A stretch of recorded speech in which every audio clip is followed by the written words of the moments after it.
चूना माछरे तो बहुत परिमाणर कैल्शियम थाए से प्राय लोक चूना माछ को डाएट रे इनक्लूड करिथांती। आपण तो चूना माछरे अनेक थर तरकारी पत्रपोड़ा करी खाइथिबे, बट जेउ माने चूना माछ खाइबा को बिल्कुल भी भल पाते नहीं, थरे एमती मो स्टाइल रे फ्राई करी खांतु, देखिबे आपण को बहुत पसंद आसीबो। एटा मो ग्यारंटी। तो फ्रेंड्स, आपण माने वीडियो को देखुछंती हेले केही लाइक करूनाहांती। लाइक करिवारे एते कंजूसी कोन पे?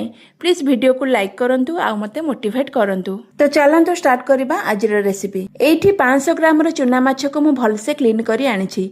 चूना माछ खाइबा को तो टेस्टी लागे, बट परिश्रम पड़े ताकू बाछिबा को। खाली पेशेंस रहिले हला। एबे हमें माछ को मैरिनेट करबा। सेथि पय देबा फास्ट 1 स्पून हल्दी पाउडर, 1 स्पून लूण, 1 spoon Kashmir red chilli powder, 1 spoon अदा रसुण पेस्ट आ 1 बड़ चामच सोरिष तेल देई फाळे लेंबू को चिपुड़ी देबा। लेंबू चिपुड़ीबा द्वारा जो फिशेस स्मेलटा हुए सेटा हेबनी। आउ तापरे क्रिस्पी पाई 2 बड़ चामच कॉर्नफ्लोर देई भलसे मिक्स कर देबा। कॉर्नफ्लोर देबार एठी दुईटी फायदा हमको मिलिबो।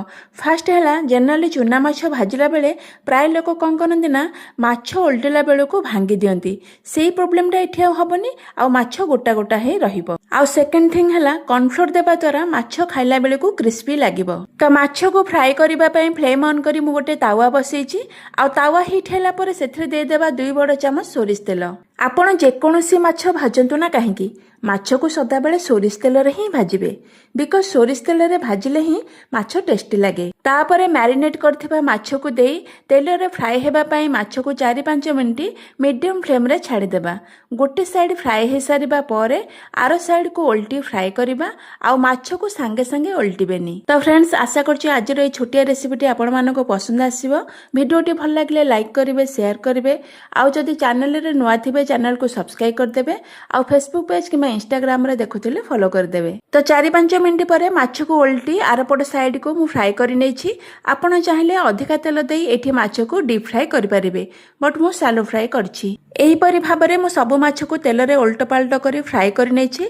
हां, आउ गोटे कथा, एही माछ को एम्ति गरम गरम खाइबे, ठंडा हेले सेते टेस्ट लागेनी। एहीपरी क्रिस्पी चूना माछ को आपण चाहिले स्टार्टर रे खाई परिबे, बट मु पखाळ सहित खाइबा को बेसी प्रिफर करे। आपण आउ केउ रेसिपी देखिबा को चाहुछंती मते कमेंट माध्यम रे जणैले मु सेही रेसिपी रो वीडियो आनिबा को निश्चय ट्राई करबी। आपण मानकर गोटे गोटे वैल्यूएबल कमेंट ना मते इंस्पायर करिथाय नुआ नुआ वीडियो बनेबा को। एबे तो मानसून आसी गलानी, चूना माछ मार्केट रे सदा बेले अवेलेबल। जल्दी जल्दी मार्केट जांतु, चूना माछ फ्राई करी खांतु, आउ सुस्थ रुहंतु। आउ केमिति लागिला आपणक अनुभूति मो सहित शेयर करंतु। वीडियोटी भल लागले लाइक कर देबे। आज पई एतिकी रहिली, पुणी आसीबे आउ एक नुआ रेसिपी नै। धन्यवाद।